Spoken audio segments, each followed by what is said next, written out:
What's going on, boys and girls? It's your favorite bubble tea flavor, Taro, coming at you live once again with the Full Tilt forecast, where we bring you the latest updates in gaming news. Today we're going to take a look at what keeps the game going beyond its release date. Let's get tilted. We've mentioned Apex Legends in past videos to talk about their incredible success within a short time span, but what we haven't talked about is how difficult it can be to maintain that success. Despite hitting 50 million players within the first month of release, it seems Apex has become a victim of its own success, with pressure to deliver on a fully realized product growing stronger from the online community. The game was released in a more polished state than their competitors like Fortnite, which took months to flesh out the BR mode and ramp up to a player base that exceeded the millions. Apex was able to achieve that in little over a week. This level of quality is what drew in such a massive crowd in the first place, but now after 2 months of release, we've only seen one new gun and one new playable character in the game. Massive crowd in the first place, but now after 2 months of release, we've only seen one new gun and one new playable character in the game. Compare that to Fortnite's new season patch, which implemented numerous balance changes, updated animations, and adding a new vehicle as well. While this may appear to be Respawn finding their stride as a BR developer, they have publicly stated that the slower pace of updates is intentional. As a blog post that accompanied Apex's first balance update asserted that we make less frequent, better tested, higher impact balance changes in order to minimize the impacts on your time spent mastering the game. But this hasn't stopped players from complaining about the updates, as streamers have returned to games like League of Legends or Fortnite as they sit comfortably back in their top spots. Apex's popularity has brought with it a lot of scrutiny, but I have no doubt in Respawn's ability to find their place in the Battle Royale genre and turn Apex Legends into a long-lasting IP. Speaking of extending the lifespan of games after release, BioWare has announced its next Star Wars The Old Republic expansion, Onslaught. This expansion will reignite the war between the Republic and the Sith, giving players the opportunity to either support or conspire against their faction's war efforts.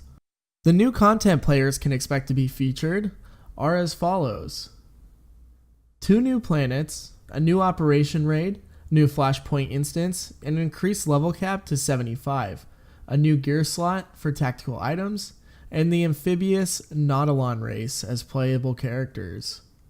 The biggest change featured here is the tactical gear slot, which are said to be build-defining items that directly affect your class's playstyle. This is a part of the dev team's overarching design philosophy for this expansion: play your way.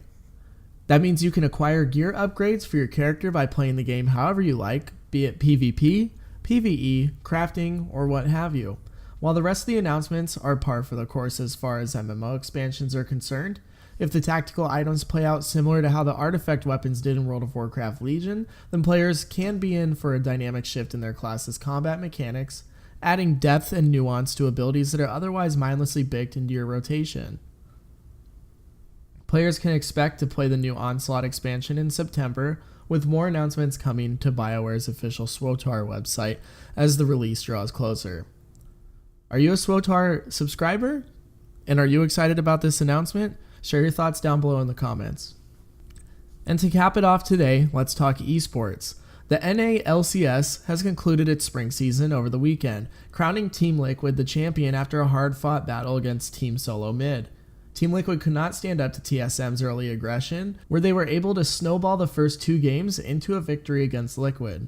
Determined not to lose hope, however, Liquid responded with some aggression of their own by allowing Impact's Gangplank along with their bot lane Courage and Double Lift to deny TSM an opportunity at objective control. This quickly built the momentum Liquid needed to steamroll TSM out of the series and becoming victorious, obtaining the $100,000 first place prize.